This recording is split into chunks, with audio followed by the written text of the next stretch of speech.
Venom Marathon continues on the biggest TV in New York. We're shouting out to the whole big rotten apple here, people.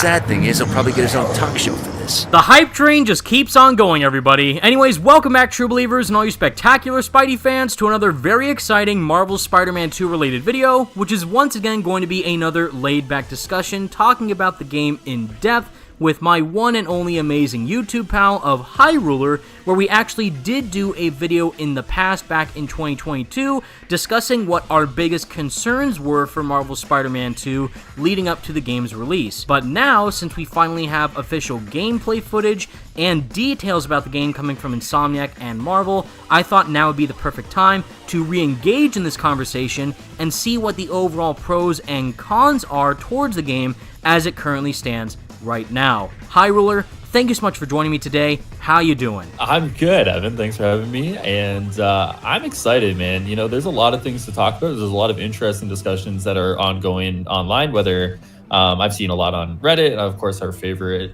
social media app for everybody, Twitter. You know, there's a lot of cool things that are being talked about. There's a lot of interesting concerns that are being levied as well, but I'm excited today to talk about, you know, at least some of them. You know, we'll try to get through as many as we can. But yeah, thanks again for having me. Yeah, this is all about what we are currently viewing towards the game, which, just to keep in mind, we are both extremely excited for Marvel Spider-Man 2. We're obviously going to be getting the game day one, but that doesn't mean that there aren't areas which Insomniac can obviously improve in order for us to receive an even better product by the time the game launches on October 20th. And like we already know, just to get this out of the way, the game is going to be bigger and better in almost every way in comparison to the previous Insomniac Spider-Man games, with the map size of Marvel's New York pretty much being twice the size of the previous games, with now featuring Queens, Brooklyn, Coney Island, as well as the Emily May Foundation being completely new boroughs to fully explore within the open world. We also have brand new capabilities with the combat, featuring things like the symbiote and Miles' new Venom powers, and more than likely a bunch of brand new mechanics which Insomniac hasn't even shown us yet within the footage that we have received. So clearly there is a lot of pros going around for Marvel Spider-Man 2 as it stands right now, based on all the footage that Insomniac and Marvel as well as PlayStation have decided to showcase for this title.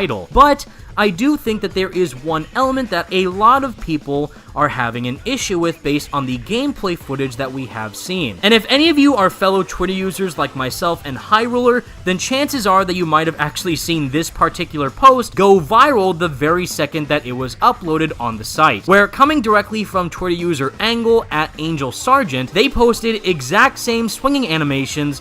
Wow. And ever since this tweet was uploaded on June 24th, it has accumulated a total of 19.9 million views, 2,336 quote tweets, and 3,732 likes. And this tweet actually gathered so much attention online that the creative director of the first God of War game on PS4 himself, of Cory Barlog, as well as several others, went on to quote tweet this post and absolutely ratio him into smithereens. And the craziest part of all this is, I don't necessarily think that he is entirely wrong. Wait. Hey. Wait. Now wait before you fully dislike the video, because I know some of you will. There is an actual valid argument to have here in regards to what we are expecting in terms of the game's traversal system. Now, I personally don't think that there is anything wrong with reusing animations in AAA games as it stands within the modern day, considering that we have seen the same practice occur in previous PlayStation titles like the God of War franchise as well as the Horizon series. And even Insomniac themselves clarified that this is an early build of Marvel's Spider-Man 2, and that there will be brand new swinging animations incorporated into both Peter and Miles' traversal system. And even for the demo itself, it wasn't really intended to showcase the entirety of the swinging system, but merely show Peter and Miles getting from point A to point B during the set piece. But even with all that in mind, by the time Marvel Spider-Man 2 releases, I'm personally hoping that the black suit that Peter is wearing within the game will truly feel like a completely different character in comparison to when Peter is wearing his standard red and blue suit. Considering that this same exact mechanic was already showcased fully in previous Spider-Man games like Spider-Man 3 the movie tie-in game, as well as Spider-Man Web of Shadows, where both the red suit and the black suit had their own unique swinging styles, which were completely different from one another in terms of their animations. And despite us not seeing the full extent of the swinging, I still think that there is a valid critique to be placed here nonetheless. But with all that out of the way, Highruler, what do you think about this entire debate? I always look at it like, where are the priorities at with a game like this, right? So not to say they can't give Peter new animations. I'm sure Peter and Miles are both gonna have new animations, but how many animations are enough, right? Like, where do you draw that line versus, other feature sets or maybe combat animations being improved upon or adding new ones there, right? I think there's always a juggling act when it comes to making a video game, much like you make anything else. You prioritize certain things in order to get the product you want, right? I've seen a few different arguments for the animations, specifically between Spider-Man 1 and Spider-Man 2, both for, obviously various real life reasons, right? Like development manpower, where do you kind of, shift your resources? And then I've seen some interesting in-universe arguments to be made. Now, these ones, I always feel like the in-universe ones you can support with various documentation, whether it's different video games or different comic runs or the movies or whatever. Are you expecting him to have totally new swinging animations years down the line? Not to say there can't be improvements, or maybe, I've seen also people say that like Batman's gliding was improved, he got faster. So there's always ways you can go about it. But are people expecting like a brand new experience versus like just an improved experience, right? I'm just looking for incremental improvements, right? Like, have some new animations, maybe clean up some old ones if you can. I don't look at the Spider-Man 1 animations of web swinging and think there needs to be anything drastically different. Because how many different ways are you going to swing a web or swing from a web, right? Like Tarzan's not swinging from a tree line different ways 10 years apart, right? Like usually it's going to be pretty, similar. But for me, it's just make improvements where you can, add some new ones when you can. And at the end of the day, it's still Spider-Man, right? He still swings from the web. We've seen it a million times before. At least for me, I'd rather see improvements elsewhere in the game, like combat animations, combat powers, maybe new enemies and new enemy animations that we might be getting. I think there's a lot to be looking forward to in terms of the animations, if not just the animations around web swinging itself, personally. Right, and we already do know that there are going to be brand new forms of traversal introduced within Marvel's Spider-Man 2, like the slingshot mechanic as well as the web wings, which both Peter and Miles will be able to utilize. However, we don't know if there's going to be a lot of more physical-based swinging, which I know a lot of people are wondering whether or not will be featured in this game, such as loop-de-loops, or potentially being able to run on the ground while you are still holding on to a web line, again like what we've been able to do in previous open-world Spider-Man games like Spider-Man 2, Spider-Man 3, Web of Shadows, and so on. So it still is going to be interesting to see what the finalized version of the game's traversal system is going to be by the time the game releases in October. And to actually go back to what you just mentioned about the combat is another potential issue that some people might be having with the game. Granted, we do know that it was confirmed that there are brand new combat mechanics within the game, like a parrying system, as well as the symbiote combat with the tendrils, and Miles' combat with his new bioelectric Venom powers, but the overall way that they attack enemies with the standard punching and kicking, as well as the dodging, looks pretty much identical to what we saw within the previous Spider-Man games, despite that one scene with Peter kicking the absolute snot out of that bad guy in the beginning of the gameplay demo. But I'm wondering whether or not Insomniac will completely overhaul the game's combat system with the upgrades that we will be able to unlock as we progress through the game, or if it will still feel relatively similar to what has been done previously. One of the things that we should prepare ourselves for is that this game, for the most part, is going to be pretty similar to what we got with Spider-Man 1 as well as Miles Morales, right? Like, I think one of the things we got to think about is that the formula has been made. Now, people over the past years have talked about this game in very high regard, right? Like, there's always critiques and there's always things you can change. But when the game came out and then when Miles came out, from my perspective, it's a lot of praise, right? Like a lot of praise across the board. And it's deserved, don't get me wrong. So when you hear nothing but praise, you want to keep doing what you're doing, right? Like that's the human reaction to that. If you're being praised for something, you want to continue to do that thing. So for example, from an Insomniac point of view, if our games are getting praised, right, and people love those games and they love what we're doing, why would we change the formula up, right? So I would expect for the combat to be exactly what you've done over the last two games, right? I think if after Spider-Man 2, there's a lot of, huff and buff over this combat system, Yeah, you could probably look towards, some sort of revamp. I don't know if you'd kind of tear it all down, but a revamp would probably be in the card, sure. But I think for Spider-Man 2, it's more so expanding what you already have.